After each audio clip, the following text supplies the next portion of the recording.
Hey, what's going on, guys? Welcome back to another video. Today we are breaking down week 18 of fantasy hockey. We're going to be giving you guys the best streamers to add for this week.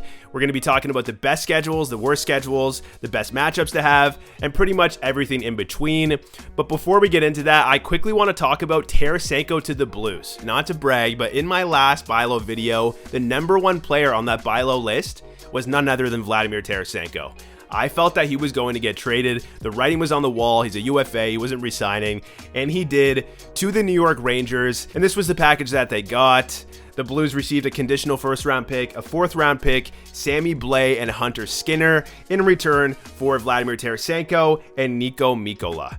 Pretty decent package, maybe a little bit light, but nonetheless, this is massive for Tarasenko's fantasy value. He scored in his first game last night. He's playing on the first line with Artemi Panarin and Mika Zibanejad. I know he is going to find himself on that first line power play eventually, so I am super stoked because I bought low on him. I traded Nico Hischier for him about 2 weeks ago. Center is such a deep position, and I had Joel Eriksson and Brock Nelson on the market just sitting there, so I picked him up and I was like, okay, I'll trade Hischier for Tarasenko, and it looks like it is going to work out. If you guys took my advice and bought low on Tarasenko, or you've just been holding on to him throughout his disappointing season, then congratulations, because like I said, this is massive for his fantasy value, and it could really help push the Rangers to becoming a potential Stanley Cup champion team. Now, usually I do my favorite long-term ads, but in the next couple of days, I'm doing a top 10 must-add players on the waiver wire video. So if you want to check that out, I will be posting that in a couple of days. For now, let's just talk about the best schedules for week 18. These are ranked by off nights and also opponent strength, and we have a bunch of teams with 4 games and a lot of off nights this week. The team with the absolute best schedule this week is the Minnesota Wild. They have 4 games and all of them are off nights, so really good for maximizing your games if you want to stream players from this team. And then we have 5 teams with 4 games and 3 off nights, those being the Senators, the Coyotes, the Red Wings, the Blackhawks, and the Predators. Great options as well. And then moving down this list, we have teams with 4 games and 2 off nights. We have the Devils, the Panthers, the Blues, and the Blue Jackets. So still really good options in terms of maximizing your games. In fact, even though Tuesday is classified as a heavy night, it might not be, so you just want to check your schedule and how many games you have on Tuesday. Because if you do have an open spot on Tuesday, then a team like the Devils would actually have 3 off nights, making them a better option than some of the teams above, but it all depends on your schedule. And then lastly, we have the Edmonton Oilers, who only have 3 games, but all of them are off nights, so a solid schedule to maximize your games as well. Moving on to the worst schedules this week, we have 2 teams with only 2 games,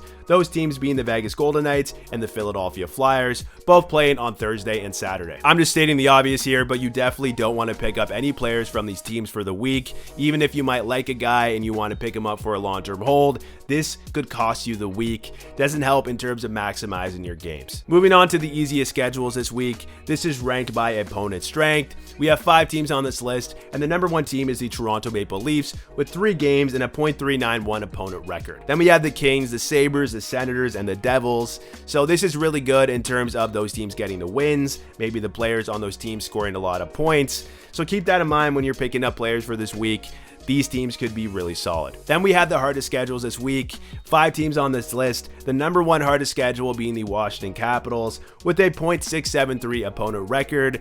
They play the Carolina Hurricanes twice this week, so definitely not a good option. Then we have the Islanders, the Canadiens, the Blue Jackets, and the Sharks, all with really tough opponent records. Keep that in mind when you're adding players to stream. You may want to avoid these teams, and hopefully you don't have a lot of players on these teams as well. That could really hinder the amount of fantasy points that you get for the week. All right, now this is something that I haven't done in the week guide videos, and I think this could be extremely helpful for navigating this week in terms of teams that could end up scoring a lot of goals. This could influence your decision on who to stream, so let's get into it. Sabres have the highest opponent goals against average at 3.55. This means that they can score a lot of goals. You might want to stream players from these teams. We also have the Kings, the Maple Leafs, the Flyers, the Ducks, the Rangers, and the Red Wings, all with high opponent goals against average. So these teams could be really good options for this week that can score a lot of goals. Now on the flip side, we have the lowest opponent goals against average, which isn't going to be great. These teams are likely not going to score a lot of goals this week compared to the teams that I just talked about. The team with the lowest opponent goals against average are the Boston Bruins. Yes, they are the best team in the league, but this is going to influence the amount of goals they score. It's not guaranteed, but yeah, maybe not the best option this week. Then we have the Islanders, the Blue Jackets, the Capitals, the Minnesota Wild, the Edmonton Oilers, and the Montreal Canadiens. They play teams with low goals against average, and this is not going to be good for this week. If you have a lot of players on these teams, you might be in trouble this week. You just got to cross your fingers. And also keep this in mind if you are adding streamers. Minnesota Wild, like I said, they have the best schedule with 4 games and 4 off nights, but they have a pretty low opponent goals against average. So you got to keep all this in mind and make an executive decision on who to add. Now let's talk about the best streamers that you could add for the entire week. I know I just talked about the Minnesota Wild having a low opponent GAA, which isn't the greatest, but the fact is they have 4 games and all of them are off nights. So you want to take your chances and add players on this team. Just because their opponents have a low GAA doesn't mean that these players aren't going to put up a decent amount of fantasy points. With that being said, we have number 1 being Joel Eriksson of the Minnesota Wild. He has played incredible as of late. I just added him about 2 weeks ago. Love Eriksson for this week, and that's why he is number 1. Then we have Matt Boldy on the Wild with a really good schedule. He's a really solid player. Then we have Dylan Larkin, and I want to include guys with higher roster percentages because some of you have really shallow leagues with like 6 teams, and you might be able to add him if he is on your market. With 4 games and 3 off nights, that is really solid. Then we have Carter Verhaeghe, who has been playing absolutely incredible as of late. His season rank has skyrocketed. With 4 games and 2 off nights, I think he is going to put up a lot of points. Then we have Clayton Keller on the Arizona Coyotes. He just had a 3-point night last night. They have 4 games and 3 off nights, so there's a chance that he could put up a lot of points. He is a little bit streaky, so keep that in mind. Then we have Ryan Hartman. Even though he has been terrible this season, he's been healthy scratched. He can't stop taking penalties. The Minnesota Wild have a really good schedule this week in terms of maximizing your games, and he is back on the first line with Matt Zuccarello and Kirill Kaprizov, so there's a lot of potential there for the entire week. Then we have Pavel Buchnevich of the Blues, who is now healthy. He has 4 games and 2 off nights, so a really good option. Nico Hischier has played amazing this year, 4 games and 2 off nights, really solid option. Then we have Jacob Chychrun, only 75% rostered. Coyotes have 4 games and 3 off nights this week. He's been playing really good. He had that 2-goal night against the Wild. Really like him as a stream. We have Nick Schmaltz, super streaky player, but we've seen that he can put up monster nights. Then we have Sam Bennett, who is currently playing on the first line with Barkov out. Streaky player as well, but he puts up amazing peripherals, and he's been pretty solid this year, so I like that. We have Palat of the New Jersey Devils, who is seeing a larger role with Jack Hughes out. He's on the first line power play. He's been playing pretty good as of late. He has 12 points in 19 games, I think, so could be a long-term option as well. And we have Braden Shen of the Blues, 4 games and 2 off nights. Max Domi, 4 games and 3 off nights. Robert Thomas on the Blues, 4 games and 2 off nights. Boone Jenner, 4 games and 2 off nights. David Perron, 4 games and 3 off nights. Hasn't played the best, but still, we've seen that he can put up a lot of points. He's still a solid top 6 player. First line power play time as well.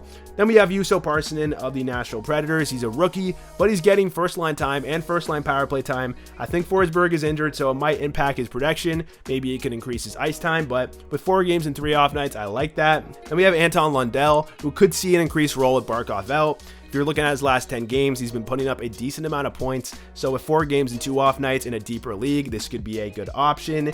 And then finally, we have Tyler Bertuzzi, who has struggled this season mightily, but he's healthy and he might start to find some sort of groove. He just had an assist in the game against the Canucks today. With 4 games and 3 off nights, probably in a deeper league, this could be a solid option as well. Now for the goalies that you could add for the entire week, we have some really good options. Number 1 being Vitek Vanacek of the New Jersey Devils. They have 4 games and 2 off nights, a back-to-back, so Vanacek could likely get 3 starts this week, which could mean a lot of fantasy points. Number 2, we have Ville Husso of the Detroit Red Wings. They have 4 games and 3 off nights this week. There is the back-to-back Wednesday and Thursday, so in all likelihood, Husso gets 3 games.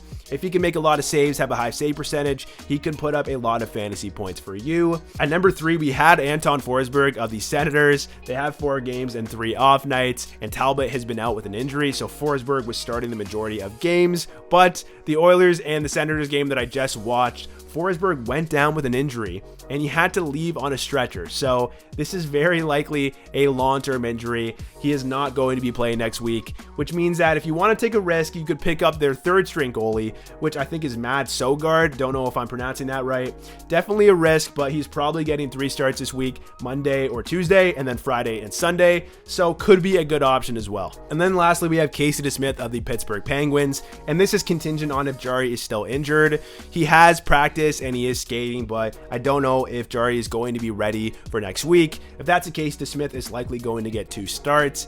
This could be 2 wins. So if you want to get some fantasy points, DeSmith could be a good option. The last thing we're talking about today are the best back-to-back / one-night goalie streams. And usually I only have like 5, 6, or 7 guys on this list, but for some reason this week there are some amazing options.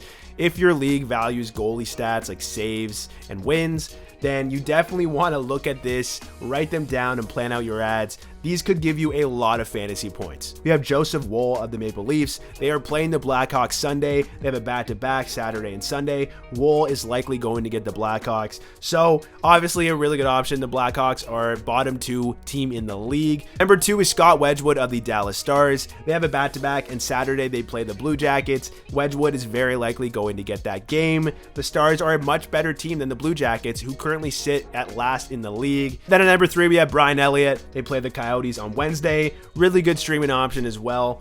Unless Vasi gets the back-to-back, Elliott is going to get that start.